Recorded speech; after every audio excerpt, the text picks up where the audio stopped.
Assalamualaikum warahmatullahi wabarakatuh. Perkenalkan, saya Nurul Fatih Sitorus dengan NIM 0804 1281 9234 akan mempresentasikan tentang ekofisiologi tumbuhan kekurangan air.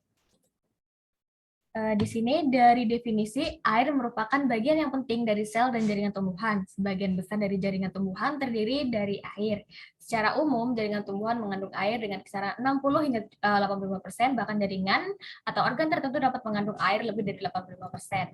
Nah, status air dalam tanah itu dalam tanah tumbuh di semua sel dan jaringan yang kadarnya berbeda-beda tergantung pada jenis sel, jenis jaringan dan juga jenis tumbuhan. Yang penting dari itu bukan hanya banyaknya air dalam tumbuhan, tetapi status keseimbangan antara penyerapan dan penguapan dan beberapa air itu di fase-fase pertumbuhan.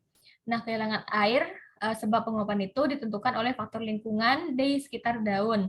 Menurut Dwi Jio Saputra menyatakan pengaruh terhadap status air dalam tanaman yang diserap tanah dan transpirasi yang terjadi pada daun sebagai berikut.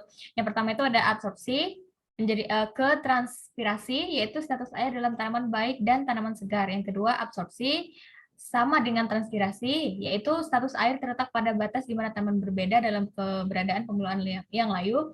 Yang ketiga, absorpsi lebih kecil dari transpirasi, yaitu status air dalam tanaman tidak baik, tanaman berada di dalam keadaan yang layu. Nah, peran air itu dalam fisiologi tumbuhan air merupakan hal yang sangat penting.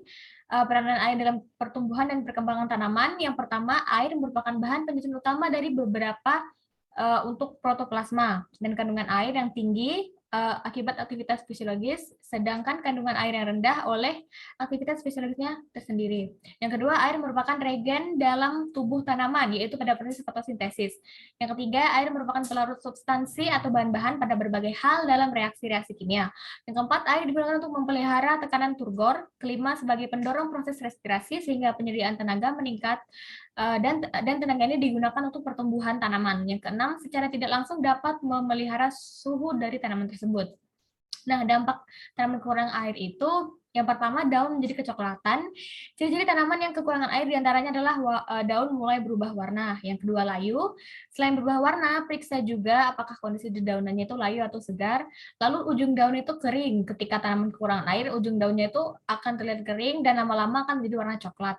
Yang keempat, pertumbuhannya menjadi lambat. Ketika tanaman kekurangan air, pertumbuhannya menjadi lambat sebab tanaman kekurangan makanan. Yang kelima itu tanahnya kering.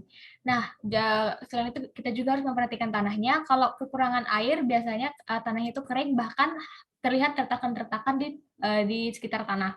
Ya, berikut adalah contoh gambar tanaman yang kekurangan air. Lalu respon tumbuhan terhadap kekurangan air dapat dilihat pada aktivitas metabolismenya, morfologinya, tingkat pertumbuhannya, atau produktivitasnya. Dan juga pertumbuhan sel merupakan fungsi tanaman yang paling penting terhadap kekurangan air. Nah, kekurangan air itu mempengaruhi turgor sel sehingga akan mengurangi perkembangan sel, sintesis protein, dan sintesis dinding sel. Pengaruh kekurangan air selama tingkat vegetatif itu berkembangnya daun-daun yang ukurannya lebih kecil yang dapat mengurangi pencerapan cahaya. Terus kekurangan air juga mengurangi sintesis klorofil dan mengurangi aktivitas beberapa enzim, misalnya enzim nitrat reduktase.